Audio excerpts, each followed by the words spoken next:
I'm Nadia Avendaño, so I'm the Director of Latin American and Caribbean Studies, where this program is housed.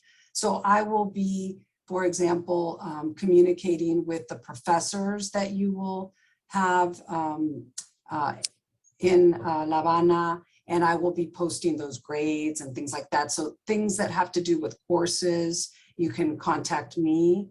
And then, of course, things that have to do more with the logistics of applying and things like that, registering would be with Stephanie Clark from CIE. So let's see here again, and the program director that will be traveling to Cuba and teaching 2 of the courses had an emergency, and so I'm taking over here. So she's actually traveled extensively in Cuba, so she has a lot more information that that she can give you. But again, I will do my best at presenting the information. The program begins a little later in February 14th and ends in April 28th this semester.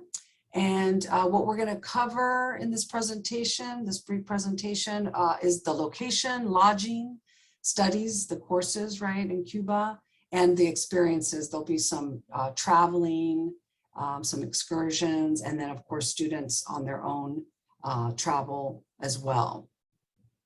And then some useful tips. So as everyone knows where Cuba is, but you will be in the capital in La Habana,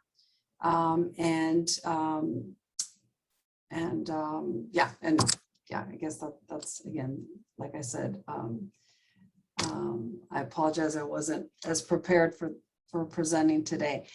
So what your schedule will look like will be mid-morning and early afternoon classes.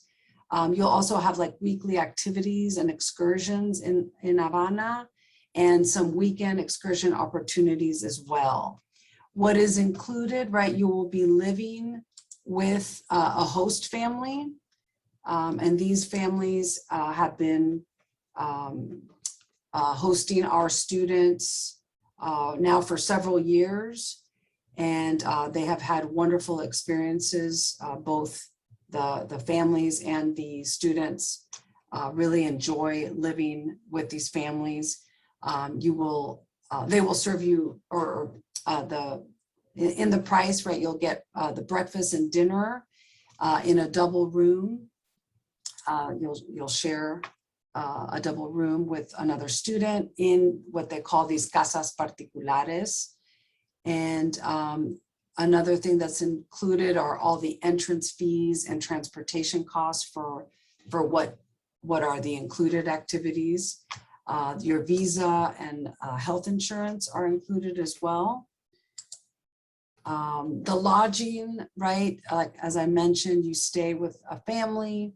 You get these daily home-cooked Cuban meals for breakfast and dinner, and then lunch is generally, near where your classes will be. And from what I've been told, like students will, get pizza, which is very inexpensive, and other options as well nearby that are not very expensive. So your lunch will be on your own. And then another thing that's included is, of course, laundry and the amenities. It's a full immersion experience, right? These families do not speak, generally, they don't speak English. So you will be, I always encourage students to really spend time with these families. And this is where you can learn so much, not only culturally, but linguistically, right? Learn and practice your Spanish. So you really boost your Spanish language acquisition. And, as I mentioned, you're experiencing and learning culture firsthand by living with this family. And of course, you will explore Havana with the group and independently. So the courses that you will take, generally students take 4 classes, right, at 12 credits. We don't usually recommend taking more than 12 credits because we want students to, have time to do other things other than study, right? We want them to explore and really make connections with other students and the Cuban people as well. But you will have these choices. As I mentioned, LAX 103 is an introduction to contemporary Cuba. It's taught by a professor in Cuba, and it also is a general, it will cover a gen ed for humanities. And then our College of Charleston director that will travel with you to Cuba will be teaching 2 courses, LAX 200 and LAX 310. So one of them is Women's Health in the Caribbean, and the other is Race, Gender, and Ethnicity in Latin America and the Caribbean. The other options, some students here are political science majors. We offer Poly 340 and Poly 245. Politics of Latin America and the Cuban Revolution. These courses are also taught by Cuban professors in Cuba. And then the 2 Spanish courses that you would choose from would be Spanish 275 or Spanish 328.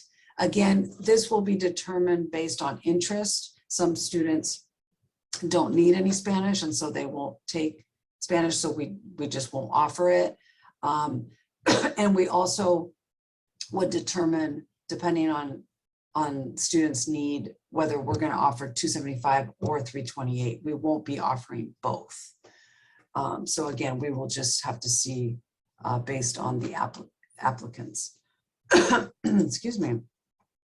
Some local study trips are going to happen throughout the semester, right? You'll discover Cuba's unique traditions through exploring Havana's past and present with some local study trips. So you'll early on take a walking tour, I think within that first day. Well, after the first day of arrival, you'll take a walking tour of Old Havana with a guide. You'll also be visiting the Museo de la Revolución. You'll visit a cigar factory. There will also be some opportunities to some local Cuban students and have different activities with them. In fact, I think the last time, or actually, well, with Professor Wendt, the director, she was able to organize some activities with the local Cuban students and our group, and they had parties. They learned how to cook Cuban food at someone's house. They really were able to establish friendships throughout the semester with these Cuban students. And then you visit the National School of Public Health as well. And here are just some pictures of, for example, here, this is where the Cuban students taught our students how to cook traditional Cuban food. These are some other pictures. Again, these are pictures that Professor Wendt took with her last group. Some more activities here. Students traveled together on excursions, did some zip lining, horseback riding.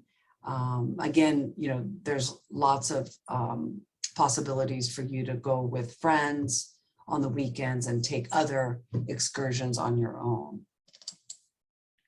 I'll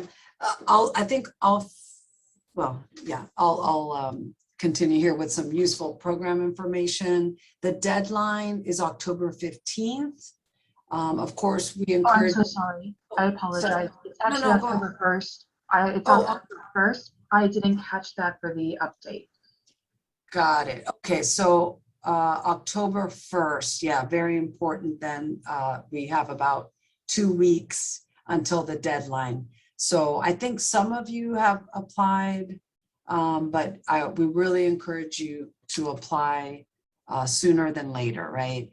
And another thing, I really encourage students to apply for the scholarships.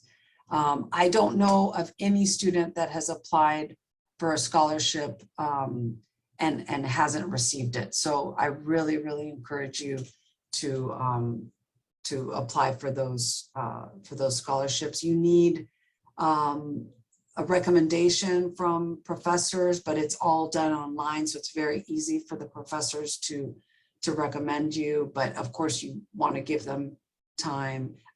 Stephanie, do you know when the deadline for the scholarships? Yes, so for spring 2022, it is actually October 5th. And I'll talk about this in a little bit about academic works with regards to the scholarships. Okay, great, great. And then of course, your tuition that you pay is the same you would pay for, normal full-time College of Charleston tuition. Financial aid that you receive now would, apply as normal, and any scholarships you have now would also apply to that tuition. So, so that would remain the same. One very special thing about living and traveling to Cuba is that they only, you can't use credit cards. You can't pull money out of ATMs, like something that is so foreign to us. So you have to bring your cash for the whole trip. So I know that's a little jarring at first, but students have been doing it. We've been running this semester program since like the year 2000. So it's of course something that you just have to manage and bring all your money with you. Recommended, a lot of students ask this question, how much would you spend in a week? And again, that as I tell students traveling to any program, whether it's in Europe or Latin America, it all depends on the student, of course, because there's some students that spend more than others. But the recommended amount would be 120 per week to 500 per week. And for change, right? If you want to change dollars into the kooks that they use there, you go to the Cuban banks. They'll exchange the money for you. Meals on your own, like I said, you could find some very reasonable meals from between $1 to $5 per meal. Living here in Charleston, we're used to easily spending $10 on lunch just here nearby on campus. So you could get a cheaper price there. For cell phones, the US phone plans don't work in Cuba. And again, this is where the Professor Went, who will be traveling with you, is very knowledgeable on this. So with regards to your cell phone, it's basically your cell phone and your internet experience, because internet in Cuba is a little unique compared to how it is in the United States. So at the very beginning, you're going to be receiving an internet card with the program. So that should last you a week. We're going to be working with the program provider, which is Spanish Studies Abroad, and that's the organization that we are working with in order to facilitate this program in Cuba. It's the College of Charleston program, so it's all our courses, transfer, all that stuff. You don't have to worry about anything like that. However, we are using an organization that runs educational programs in foreign countries. So we're going to be working with Spanish Studies Abroad, or SSA, with regards to your host families or your accommodations and getting you the different types of things that you need, because there is actually a restriction on how many internet data cards that you can get. So that's usually about 1 to 2 kook per hour of use. And if I remember correctly, you probably are going to want to calculate about $5 to $10 of your budget a week for just that data service. With regards to your cell phones, if you are able to have data on that, so like turning off the roaming and just specifically use it for internet, you can utilize that to use WhatsApp or Skype. I was about to say Skype for Business, or I'm not an Apple person, FaceTime, those type of things in order to communicate with your loved ones. But one of the major things with this program is you're going to be really independent. This isn't a program where you will have a little bit of American bubble. You're going to be immersed in the country, in the culture. And part of that is understanding what they do and dealing with the items that they have to do, which regards to Wi-Fi and cell phone service is all part of the experience. But if you are one of those individuals, and I was in the Dominican Republic Snapchatting, where you had to do a Snapchat streak, shows how old I am, where you need to be able to keep that up each day, that might be a little bit difficult with this program just because of the limitations of Wi-Fi and of actual communication with the United States. You will be able to receive it. You're not going to be cut off. However, it is definitely going to be one of those where you're going to be limited compared to how you are in Charleston when you're trying to speak to your family. Right, right. That is very true. And I will add, as far as for classes, we will advise you to like download, you know, all the different materials that you'll need for classes, and that will be given to you ahead of time. Like, for example, Professor Went in January will give you, if you're taking her classes, she's going to give you all sorts of materials to download so that you have it, and you don't have to get online, for example. So I think students at first, you know, it's a little jarring because we're so connected to our technology, but actually students come back and they're like, oh, it was so wonderful to not constantly be on my phone and so less stressful.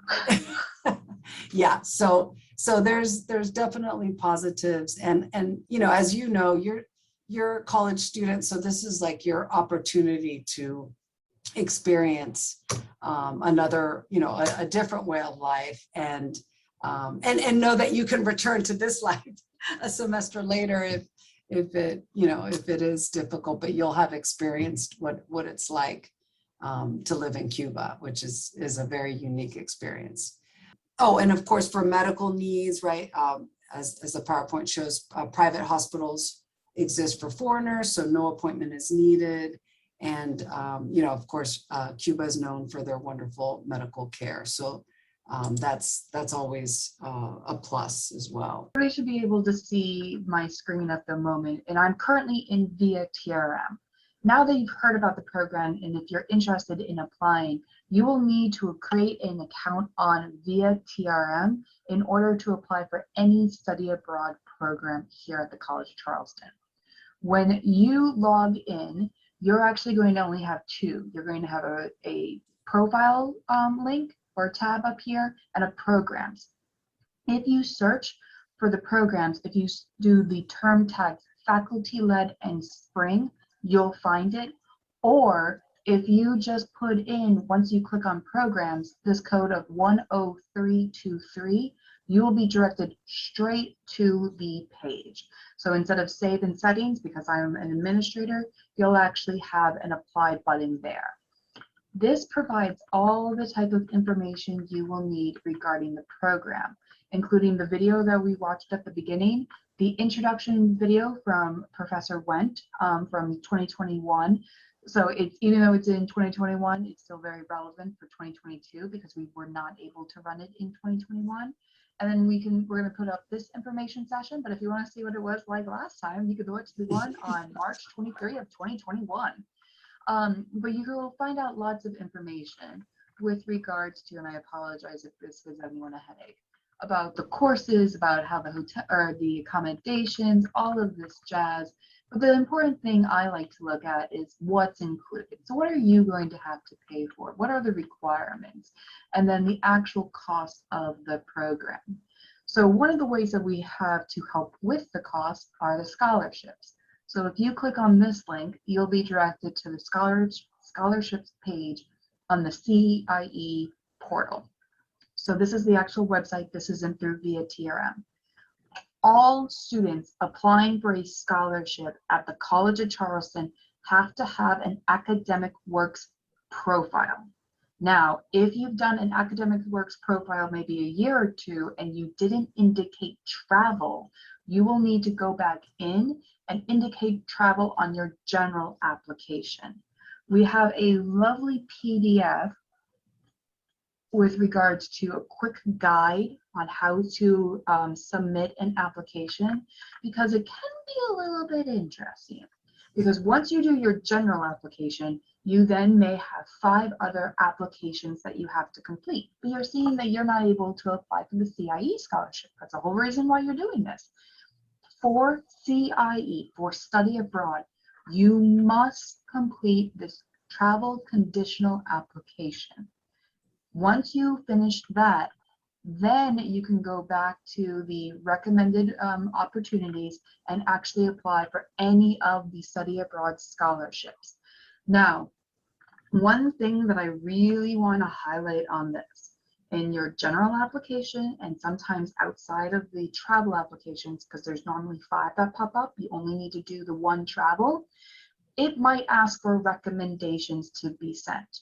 That will not count for the CIE scholarships or the study abroad scholarship that you're going to do later on. Each time that you apply for a different scholarship, it's going to ask for recommendations. Because you put it in once means that you still have to put it in for each and every one. So you need to let your recommenders know, 1, Academic Works will be sending them a link in email saying, I'm applying for this scholarship. And they might have multiple of those links because of the different applications that you are sending. So let them know what program that you're applying for. Let them know how many times there are, or how many scholarship applications you put in for, because they will need to do 3 different references or submit 3 references and different links. Even though they've already done 1. So some professors, because of the old system and it's a new way of doing it, they'll think, I submitted the 1, you're good. It's not the way it works anymore. Every link that they receive, they have to put in a recommendation.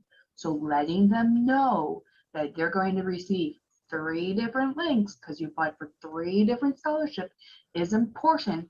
That way they're saving your recommendation letter and they're just putting it in. Just as a little quick note as of what I've heard from faculty and students with regards to concerns as they've been doing the academic works portion of the scholarship application. It's a little unique, but that's why we have pictures.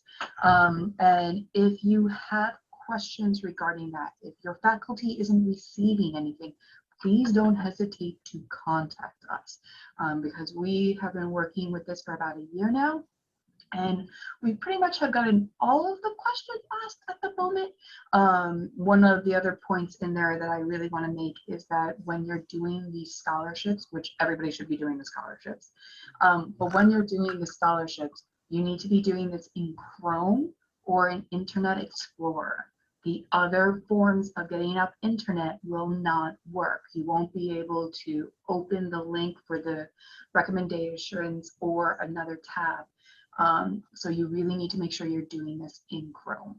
So once again, the application deadline is October 1st for the program. Information can be found on via TRM. If you have questions with regards to the academics, what y'all are going to be doing, those type of things, please don't hesitate to contact either the program director, Professor Ashley Wendt, or the director of Latin American Caribbean Studies. Nadia, I'm going to have you say your last name because I'll just butcher it. Avendaño. Avendaño. Yes. Yes, I butcher.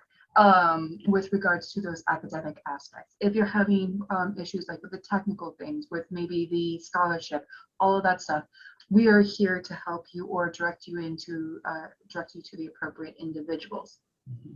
Make sure that you're actually speaking with your academic advisors about what you're going to be taking and how this will work towards your graduation.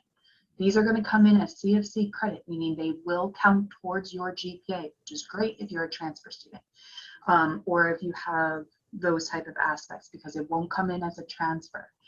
But we also need to make sure that what you're taking works towards your graduation, because study abroad should enhance your education, not hinder your graduation. And with that, we're about 7 minutes over, so I'm going to stop sharing. Does anybody have any questions for us?